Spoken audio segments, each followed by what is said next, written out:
Hey guys, Paul Wickey here with Wicked Barbecue. I've been getting a lot of pressure. I posted a 3-pound smoked chili cheese stuffed meatloaf a while back ago. I've been getting a lot of pressure to do a video for it, a video recipe. So I am doing that today. It's phenomenal. And yes, I said it's chili cheese stuffed. So yeah, I will post it on YouTube. Go to that YouTube page of mine, Paul Wickey, Wicked Barbecue, and subscribe and watch. It is a phenomenal meatloaf. Okay, let's get this 3-pound bad boy started. Again, it's gonna be a chili cheese stuffed meatloaf. And I'm telling you, I was getting hounded by my IG followers to post a video on it, and so I am going to do that. And if you wanna follow me on Instagram, look up Wicked Barbecue and give me a follow.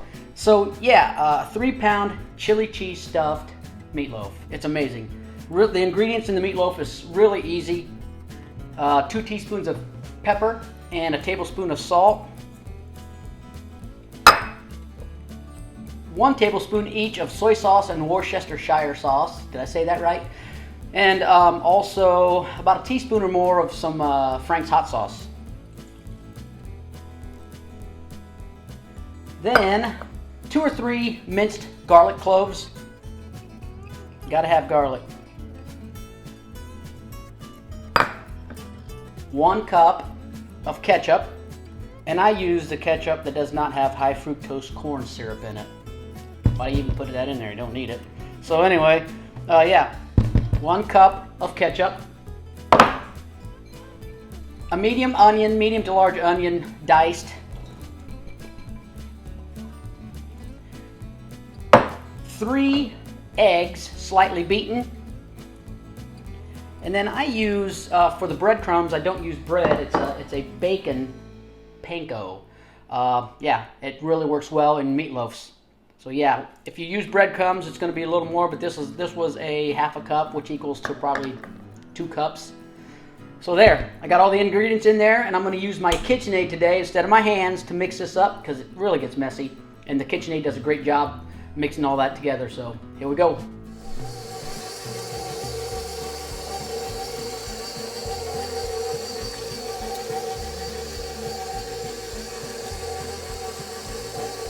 Time to make the bowl in the meatloaf. This is probably about 2/3 of the meatloaf. I use the last third right here to make the cap. And then when you seal that up, I'll show you, when you seal this thing up, you really have to be careful to get all the edges sealed up real nice so nothing leaks out. And sometimes stuff still does leak out. But yeah, basically, you work your hands around. Come on in a little closer. Work your hands around and get a nice bowl shape. Pinch up the sides. And once you get that shaped, the ingredients goes in that baby.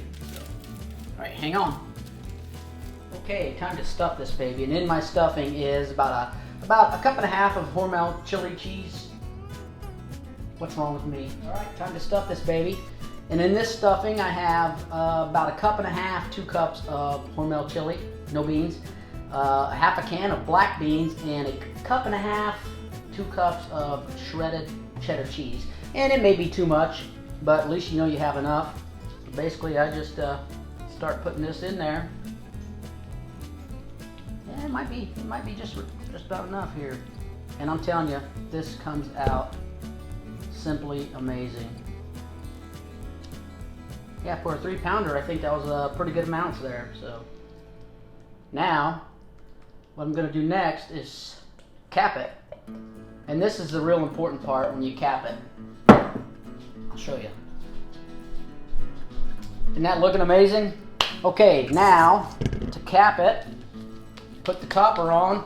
I take the other third of that meatloaf and I start flattening it out on here, or in my hand, so I don't mash down the meatloaf.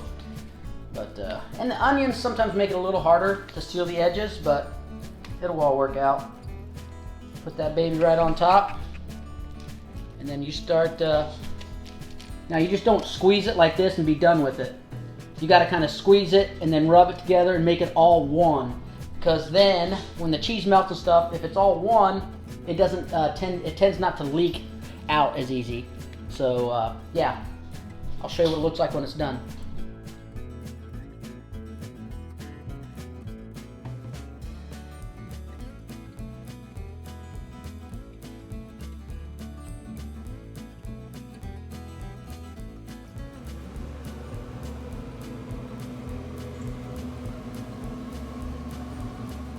All right, time to put this bad boy on here.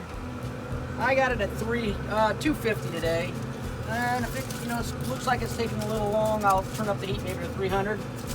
Then when I put this foil down, I like to poke holes in it and around it so the grease has somewhere to go, so the meatloaf doesn't sit just in a big pile of grease. So do that all the way around. We're good to go.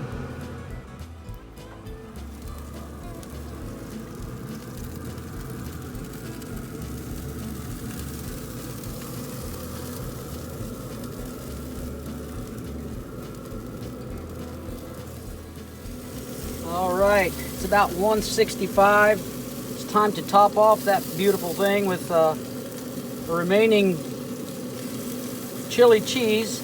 I got one of the larger cans of the Hormel chili sauce, so yeah, put a little chili cheese or chili on top, the rest of the chili, and then I will cover it with some more cheese, and then top it off with some beans.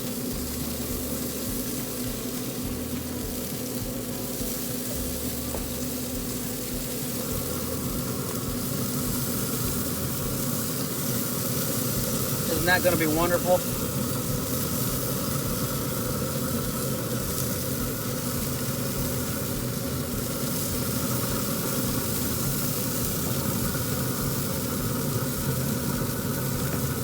Talk about cheesy goodness. I'm gonna let that melt a little bit, and then I'll come back and place some beans and more beans on there.